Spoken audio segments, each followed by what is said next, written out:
Disebutkan tentang perdebatan Syekh Abdul Qadir Jailani dengan syaitan, dengan iblis, debat dengan syaitan, ya. Dan itu disebutkan oleh Syekhul Islam Ibnu Taimiyah rahimahullahu taala, dan dikatakan oleh Syekh Shalih Al Fauzan hafizahullahu taala, ini menunjukkan bagaimana kecerdasan fikihnya Abdul Qadir Jailani. Sampai Syekh Shalih Al Fauzan hafizahullahu taala mengatakan, ini menunjukkan kecerdasan fikihnya Syekh Abdul Qadir Jailani ketika berbantah dengan syaitan. Bagaimana kisahnya? Dijelaskan, suatu ketika beliau mengatakan, saya sedang safar, dan ketika itu cuaca sangat panas sekali, ala harri fi ba'dil asfar, panas sekali. Tiba-tiba ketika panas terik gitu kan, karena matahari memancar luar biasa, tiba-tiba ada awan. Awan itu menaungi kepalaku, menghalangi antara terik matahari dengan kepalaku. Dari situlah tiba-tiba dari awan hitam yang menaungi diriku, kata Syekh Abdul Qadir Jailani, nada munadin, tiba-tiba ada yang menyeru dari langit sana, ada yang menyeru dan mengatakan, ya Abdul Qadir, ana rabbuk, wahai Abdul Qadir Jailani, saya adalah Rabbmu. Maka Syekh Abdul Qadir Jailani rafa'a ra'sah, melihat ke langit dan mengatakan, antallah la ilaha illahu, apakah engkau adalah Allah yang tidak ada sembahan berhak disembah kecuali Dia? Maka kemudian suara itu ada lagi di langit dan mengatakan, ana rabbuk, saya Tuhanmu, ana rabbuk, saya Tuhanmu. Syekh Abdul Qadir Jailani mendengarkan sampai akhirnya, setelah dia mengatakan ana rabbuk, wa qad ahlaltu laka ma haramtu alaika ya Abdul Qadir, saya Tuhan wahai Abdul Qadir, aku telah halalkan yang sebelumnya kuharamkan kepadamu. Maknanya semua manusia haram melakukan ini, kau halal. Semua manusia haram memakan khamar, kau halal. Semua haram berzinah, kau halal. Pokoknya seperti itu. Tiba-tiba Syekh Abdul Qadir Jailani mendengar kata-kata, aku sudah menghalalkan kepadamu yang diharamkan aku kepada selainmu. Maka dia mengatakan, kadzabta ya aduwallah, kadzabta ya aduwallah, dusta engkau wahai musuh Allah, bal anta syaitan, engkau bukan Tuhan, kau adalah syaitan. Fatamazzaqat tilkas sahab, tiba-tiba awan hitam itu langsung berpecah, menyebar, ya.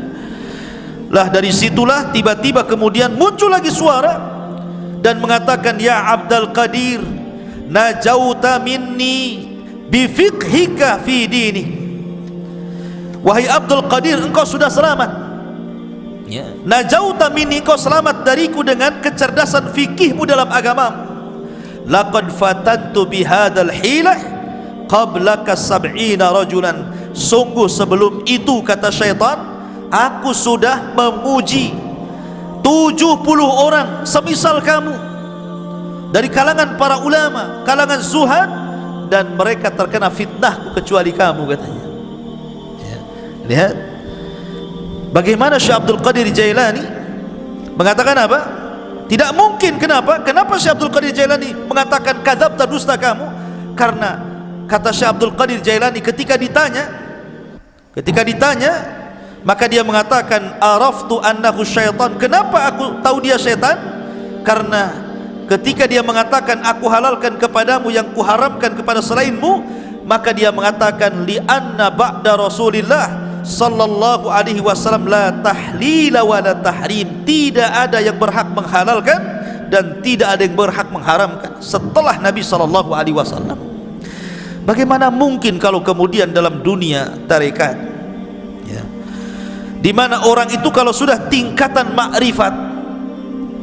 makrifat sampai meyakini adanya hululiyah, manunggaleh gusti, gitu ya, bahwa Allah itu betul-betul menyatu dengan badan, tiba-tiba kemudian seseorang boleh tidak melaksanakan sholat, boleh meninggalkan zakat, boleh meninggalkan puasa, boleh tidak haji, karena alasannya Tuhan sudah menyatu, ana anta anta ana, bahasanya saya kamu, kamu saya, katanya. Bingung dia, mana saya, mana Tuhan, karena menyatu masalahnya. Ya. Makanya terkadang makin makrifat itu bukan makin baik, makin bejat, kan begitu. Karena dia meninggalkan sholat, dia meninggalkan apapun. Ketika ditanya kenapa anda tidak sholat, siapa bilang saya tidak sholat? Bukankah Allah yang mengatakan inna sholata li dzikri, sholat itu untuk mengingat diriku. Jadi kalau aku sudah ingat Allah, aku sudah sholat, katanya kan. Karena sholat itu untuk mengingat diriku. Apalagi kemudian Allah berfirman, u'budullaha hatta ya'tiyakal yakin, sembahlah Allah sampai yakin. Aku sudah yakin, ngapain aku nyembah, katanya kan. Nah, kacau nih kalau sudah Quran dipelintir-pelintir.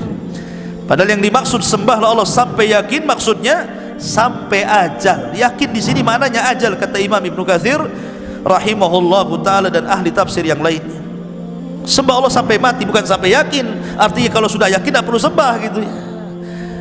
Nah, itu kebelinger tuh. Masyarul muslimin. Jadi Syekh Abdul Qadir Jailani mengatakan apa? Dia mengatakan bahwa setelah Rasul tidak ada yang menghalalkan, tidak ada yang mengharamkan. Makanya dia mengatakan kepada syaitan, ya, kadzabta, dusta kamu. Enggak mungkin halal bagiku, haram bagi orang lain, atau sebaliknya, kan gitu. Masyarul muslimin yang dimuliakan Allah Azza wa Jalla. Dari sinilah maka Syekhul Islam Ibnu Taimiyah rahimahullahu taala, beliau memuji dua perkara dari sosok Syekh Abdul Qadir Jailani. Pertama, ketika Abdul Qadir Jailani membahas tentang takdir dan membantah penyimpangan dalam Qadariyah. Yang kedua, bagaimana ketika Abdul Qadir Jailani mendebat syaitan.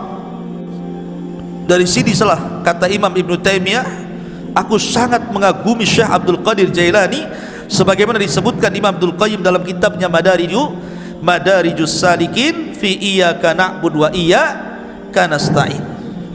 Ma'asyiral muslimin yang dimuliakan Allah Subhanahu wa taala, Syekh Abdul Qadir Jailani walaupun dia sudah menjadi ulama besar, tapi dia dikenal keberaniannya, laumata laim, enggak peduli orang dia. Dia tidak takut kecuali kepada Allah. Syekh Abdul Qadir Jailani tidak takut siapapun, sampai kepada penguasa dia tidak takut, ya. Dan dia suatu ketika salah satu Khalifah Abbasiyah itu bernadar, nadarnya seperti ini: saya akan beribadah kepada Allah di waktu di mana manusia tidak ada yang beribadah. Gimana caranya coba? Saya akan beribadah di waktu di mana tidak ada satupun manusia yang beribadah. Kira-kira kapan tuh? Mana bisa, ya kan? Satu dunia ini manusia pasti ada yang beribadah, kan begitu ya? Enggak di sini ya di sana, enggak di sana di sana, kan gitu ya. Kapan waktunya coba? Mana kita tahu sampai bernadar seperti itu, saya akan beribadah di waktu manusia tidak ada yang beribadah. Mustahil, ya. Karena setiap detik, setiap menit itu pasti ada orang beribadah di mana-mana. Entah di sini tidak ada, di sana ada, di sana tidak ada, di sana lagi ada. Di Indonesia tidak ada, di Mekah ada, di Mekah tidak ada, di Yaman ada, kan begitu. Sulit kita ini kemudian menentukan waktu di mana manusia tidak beribadah, dia beribadah. Akhirnya para ulama di zaman itu berkumpul memberikan fatwa bahwa khalifah harus bayar kafarah, karena mustahil beribadah di waktu di mana manusia tidak beribadah. Khalifah harus bayar kafarah, kafaratul yamin, puasa 3 hari berturut-turut atau memberi makan 10 fakir miskin. Tiba-tiba Syekh Abdul Qadir Jailani mengatakan, tidak, ya, kamu harus tetap beribadah di mana manusia tidak ada satupun yang beribadah dengan ibadah yang sama dengan kamu. Kata Khalifah bingung, kenapa Syekh Abdul Qadir Jailani memfatwakan seperti itu? Yang lain mengatakan bayar kafarah, dia pula kau harus tetap melaksanakannya. Kata Khalifah, lalu ibadah apa itu? Kalau saya sholat hari ini, di sana sudah ada orang sholat. Kalau saya puasa hari ini, di sana sudah ada orang berpuasa. Kalau saya umpamanya sedekah hari ini, di sana ada orang sedekah. Ibadah yang mana yang tidak bisa kemudian sama waktunya dengan orang lain? Katanya, Syekh Abdul Qadir Jailani, kau harus berangkat ke Mekah, kau umroh. Setelah kau umroh, kamu harus menyempatkan untuk tawaf di saat manusia tidak ada yang tawaf di situ, ya. Akhirnya dia pun betul-betul umroh. kemudian dia mendapatkan waktu di mana tidak ada satupun orang yang tawaf, disitulah dia tawaf. Ya. Kalau kemarin pas ya Ka'bah lagi kosong corona ya, nggak ada orang tawaf gitu ya. Ya. Tapi yang jelas bahwa dari peristiwa ini terkenalah nama Syekh Abdul Qadir Jailani. Dari kasus ini terkenal nama Syekh Abdul Qadir Al-Jailani rahimahullahu ta'ala. Ma'asyiral muslimin yang dimuliakan Allah subhanahu wa ta'ala, Syekh Abdul Qadir Jailani banyak perkataan-perkataan emas beliau yang kita bisa petik dari untayan-untayan kata-kata mutiara beliau. Di antaranya beliau mengatakan, tir ilal haqqi bijanahi alkitab was sunnah, terbanglah kau kejar kebenaran dengan dua sayap Al-Quran dan sunnah. Kemudian juga beliau mengatakan, akhrijud dunya min qulubikum ila aidikum fa innaha la tadurrukum.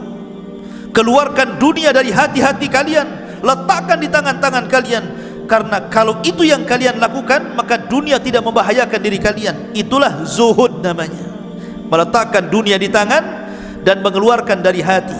Sebab kalau dunia lenyap, hati tidak terganggu karena dia serahkan kepada Allah Azza wa Jalla. Itulah hakikat zuhud.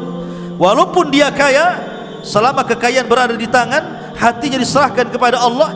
Walaupun harta harus hilang, maka hati tidak mungkin terpikirkan dengan hilangnya harta. Kemudian beliau mengatakan, la tadlimu ahadan walau bisu'i dhannikum fa inna rabbakum la yujawizu dzulma zalimin. Jangan kalian menzalimi siapapun walaupun dengan su'udzon, karena Rabb kalian tidak mungkin melewatkan kezaliman orang yang zalim. Orang zalim itu terbatas, ya. Tidak mungkin kalau dia menzalimi kemudian betul-betul kita ini mendapatkan kecelakaan sesuai kehendaknya. Tidak, karena kezaliman yang dia lakukan pun sudah dicatat di Lauhil Mahfuz. Bahkan dalam khutbahnya beliau mengatakan, ayyuhan nas, wahai manusia, ya ibna Adam, wahai anak Adam, ish ma syi'ta fid dunya fa innal mauta sayatik. Hiduplah kamu di dunia sesukamu, karena kematian akan mendatangi kamu. Wa ahbib dunya mastata' fa innaka satufariqaha. Cintai dunia sekehendakmu, karena dunia pasti akan meninggalkan kamu. Wa'mal mastata'ta fa innallaha bi amalika sayuzik. Beramalah semampu kamu, karena sungguhnya Allah dengan amalanmu akan membalas seluruh amalan. Dan banyak kisah-kisah yang menarik. Tetapi kalau kita melihat Syekh Abdul Qadir Jailani ini, ikhwan, dia seorang ulama Hambali. Ingat, seorang ulama Hambali. Memang dia itu punya kelebihan, kalau dia berceramah, memang dia seorang orator. Orang itu mudah menangis apabila mendengar kata-kata Syekh Abdul Qadir Jailani. Makanya kalau dia membuka majlis ilmu, majlis taklim itu, yang datang ngaji setiap kali menyampaikan kajian 70.000 rajulin, 70.000 talabatul ilmi, 70.000 para talabatul ilmi itu nomplok di masjidnya itu. Coba bayangkan, sekali kajian tuh. Kalau di musim corona ya nggak ada yang ngaji, ya kan? Walaupun tidak di musim corona, siapa kecuali tabligh akbar lah ya, bukan kajian rutin. Kalau kajian rutin berapa orang aja kan itu. Ini setiap ngaji 70.000 nomplok di situ, coba bayangkan. Kan ulama luar biasa. Ya, makanya kemudian terlahir para ulama dari Syekh Abdul Qadir Jailani. Dan banyak para ulama sezaman dia mengambil akhlaknya, mengambil petuahnya, dan dia pun melahirkan ulama-ulama dunia setelahnya. Tetapi para pengikut setelahnya sampai hari ini banyak yang gulu ekstrim, melampaui batas, bahkan memuji Syekh Abdul Qadir Jailani melebihi kapasitas dia sebagai manusia. Bahkan ada yang sampai menuhankan, naudzubillah, ya, sampai menuhankan Syekh Abdul Qadir Jailani. Dia manusia, dia ulama, sama dengan ulama-ulama yang lainnya, karyanya banyak.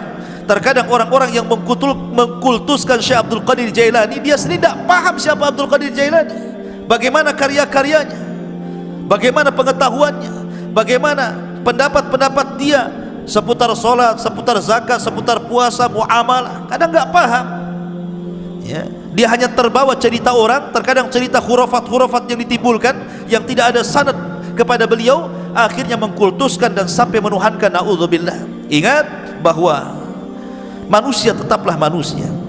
Kita hargai dia seorang ulama besar, ulama hadis, ulama tafsir, ulama fikih, sama dengan ulama-ulama yang lainnya, ya. Dan kita mendoakan rahimahullah, semoga Allah merahmati Syekh Abdul Qadir Al-Jailani, apalagi nasab beliau memang dua-duanya keturunan Hasan dan Husain, dari jalur bapaknya Hasan dan dari jalur ibunya adalah Husain.